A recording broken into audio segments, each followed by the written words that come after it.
Hi guys, this is Shine Joy Anas, ang babaeng nagbibigay hugot para mapasaya kayo. Sa videong to, ibibigay ko sa inyo ang 10 tips para makamove on kayo sa taong iniwanan kayo, sa taong nanakit ng puso nyo. Kaya naman, tara!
Una, iiyak mo lang yan.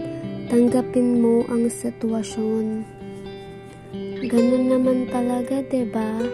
Pag nagkahiwalay na kayo ng minamahal mo, tanging pag-iyak na lang ang magagawa mo. Lahat ng alaala na meron kayo, masaya man o malungkot, lahat ng yun maaalala mo sa pag-iyak mo.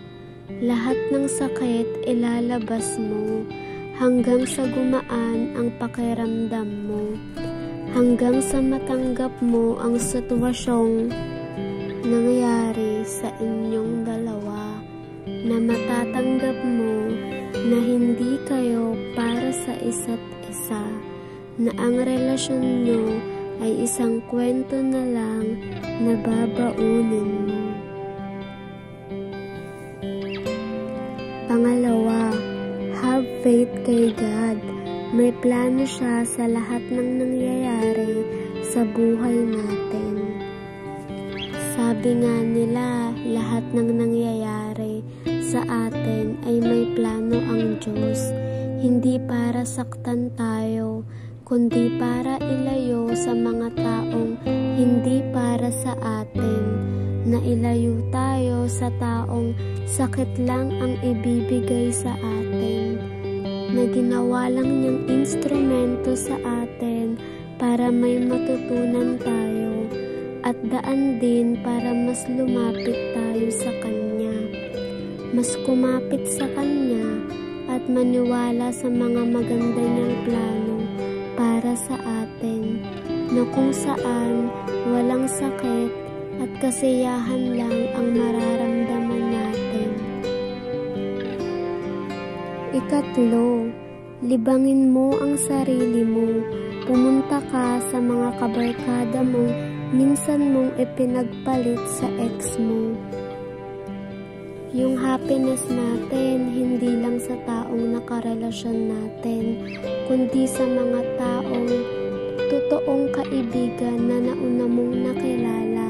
O kung hindi naman, yung mga kaibigan mo na kahit anong sitwasyon at nangyari sa iyo, nandyan pa din sila para alalayan ka, samahan ka, at pasiyahin sa oras na kailangan mo. Na kahit minsan, pag nakakilala ka ng taong mamahalin mo, darating sa point na makakalimutan mo dahil ginawa mo ng mundo ang taong minamahal mo. Pero mananatili silang nandyan sa oras na mag-isa ka na lang. Ika-4, burahin mo ang number niya sa cellphone mo.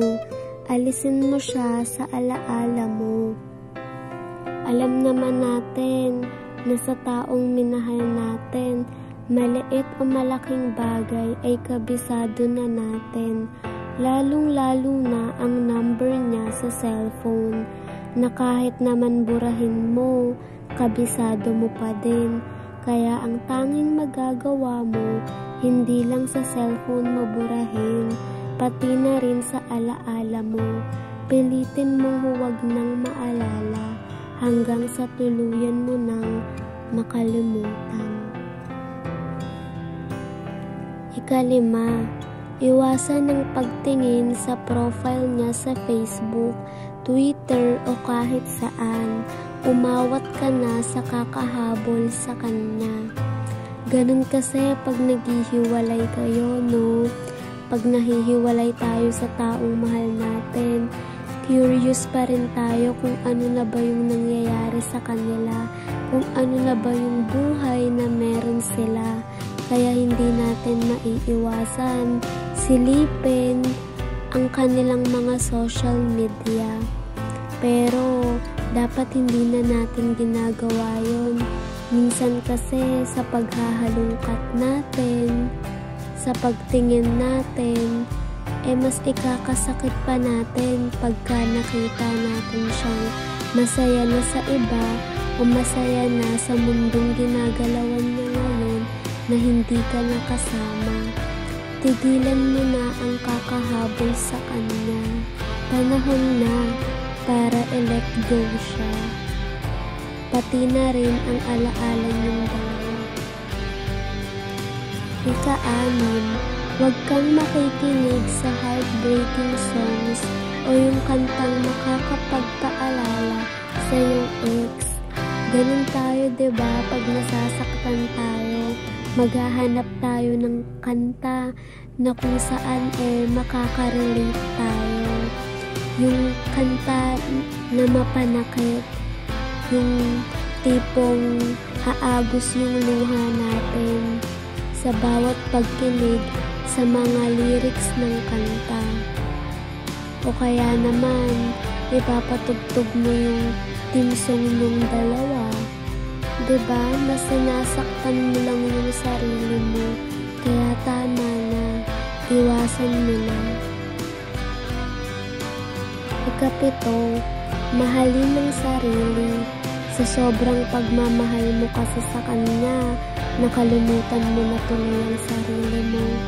Kasi nga naman, pag nagmamahal tayo, lahat ibinibigay natin. Ultimo sarili natin, hindi na natin inaasikaso para lang maasikaso yung minamahal natin. Yung tipong wala nang natitira para sa sarili mo dahil binigay mo na sa kanya lahat.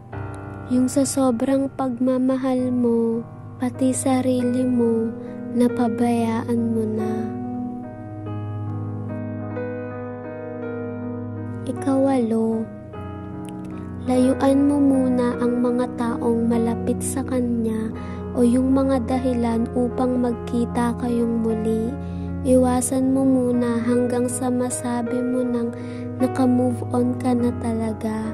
Maiintindihan ka naman nila, kaya wag kang mag-alala.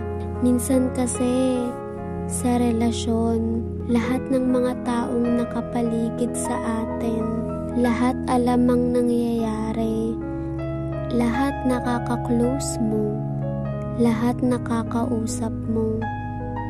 Ang kaibigan, kamag-anak, magulang.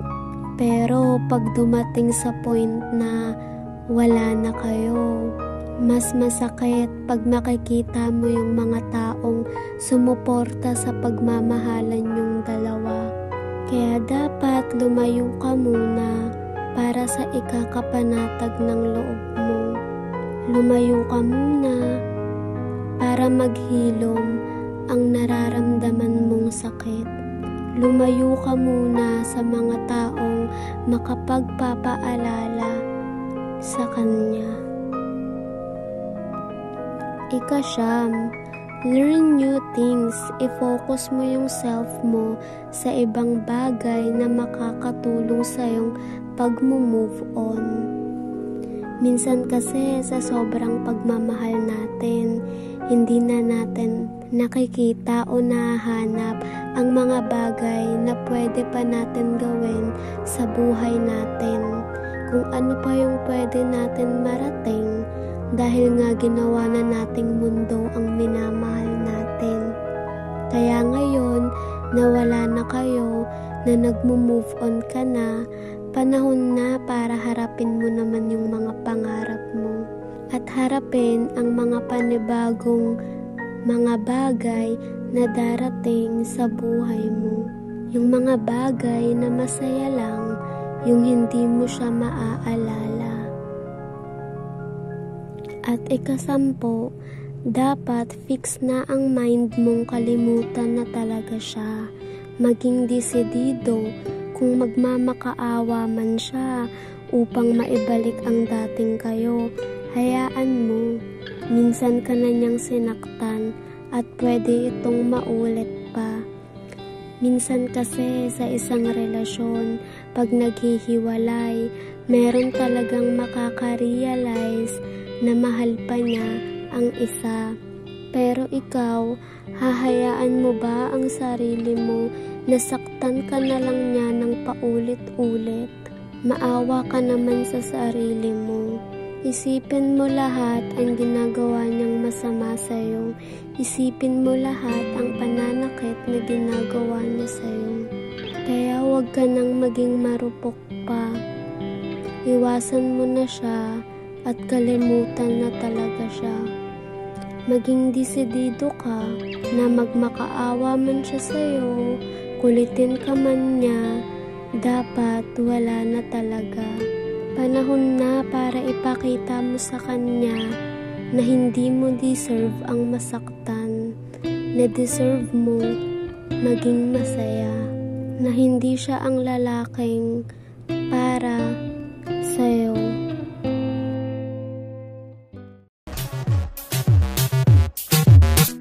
At natapos na nga ang 10 tips para maka-move on kayo. Sana may natutunan kayo at pwede nyong may apply para sa sarili nyo para maka-move on na kayo sa taong nanakit sa inyo. Sa taong minahal nyo ng sobra. Ayan guys, see you on my next video. Bye!